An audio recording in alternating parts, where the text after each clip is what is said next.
menjelaskan tentang pengelolaan kualitas air.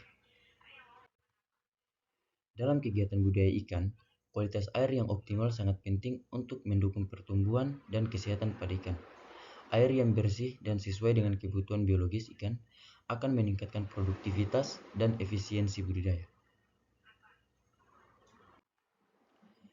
Berikutnya, kita masuk kepada strategi pengelolaan kualitas air. Yang pertama yaitu sirkulasi dan aerasi. Menggunakan pompa untuk memastikan air bergerak secara kontinu antara kolam ikan dan media tanam, sehingga nutrisi dan oksigen tersebar merata.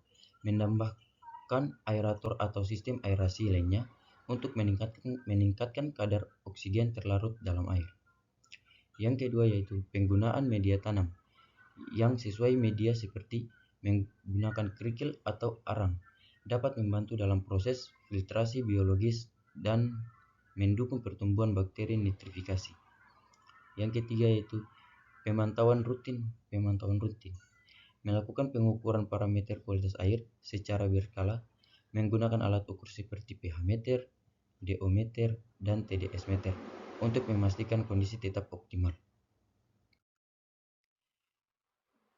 Yang keempat yaitu pengendalian pakan. Memberikan pakan dalam jumlah yang tepat untuk mencegah akumulasi sisa pakan yang dapat meningkatkan kadar amonia dan nitrit. Yang kelima yaitu pemilihan tanaman yang efisien. Memilih tanaman yang memiliki kemampuan tinggi dalam menyerap nutrisi seperti menggunakan sayur kangkung atau sayur bayam untuk membantu mengurangi kadar nitrat dalam sistem. Berikutnya kita masuk kepada parameter kualitas air yang penting. Yang pertama yaitu suhu air rentang ideal 25-35 derajat Celcius. Pengaruh suhu mempengaruhi metabolisme dan aktivitas ikan. Suhu yang tidak sesuai dapat menyebabkan stres dan menghambat pertumbuhan pada ikan. Yang kedua yaitu pH atau derajat keasaman. Rentang ideal 6,5 sampai 8,5. Pengaruh pH yang stabil penting untuk proses fisiologis ikan dan aktivitas mikroorganisme dalam air. Fluktuasi pH dapat berdampak negatif pada kesehatan ikan. Yang ketiga yaitu oksigen terlarut atau DO. Kadar ideal 5 mg per liter. Pengaruh oksigen terlarut diperlukan untuk respirasi ikan dan mikroorganisme. Kadar DO yang rendah dapat menyebabkan stres dan kematian pada ikan. Yang kelima yaitu amonia atau NH3 atau NH4. Kadarnya itu aman apabila kurang dari 0,5 mg per liter. Pengaruh amonia bersifat toksik bagi ikan. Akumulasi amonia yang tinggi dapat menyebabkan keracunan dan kematian pada ikan. Yang kelima yaitu nitrit atau NO2 dan nitrat atau NO3. Nitrit kurang dari 1 mg per liter, sedangkan nitrat kurang dari 50 mg per liter.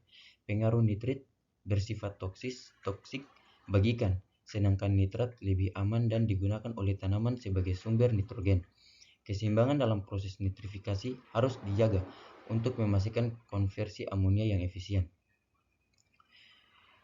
Yang keenam yaitu total dissolved solid atau TDS dan konduktivitas TDS. Kadar ideal 200-500 ppm. Pengaruh TDS mengukur jumlah total zat larut dalam air yang berkaitan dengan ketersediaan nutrisi bagi tanaman. Konduktivitas listrik juga memberikan indikasi konsentrasi ion dalam air. Pemantauan parameter ini membantu dalam mengatur pemberian nutrisi tambahan jika diperlukan. Berikutnya kita masuk kepada peran tanaman dalam menyerap nutrien. Tanaman dalam sistem aquaponik berfungsi sebagai biofilter alami yang menyerap nutrien seperti nitrat dan fosfat dari air, sehingga membantu menjaga kualitas air dan menyediakan nutrisi bagi pertumbuhan tanaman. Jadi kesimpulannya, pengelolaan kualitas air yang baik dalam budidaya ikan sangat penting untuk memastikan pertumbuhan yang optimal dan kesehatan ikan. Dengan memantau dan mengatur parameter kualitas air secara rutin, serta menerapkan strategi pengelolaan yang tepat, keberhasilan budaya ikan dapat dicapai dengan efisien dan berkelanjutan.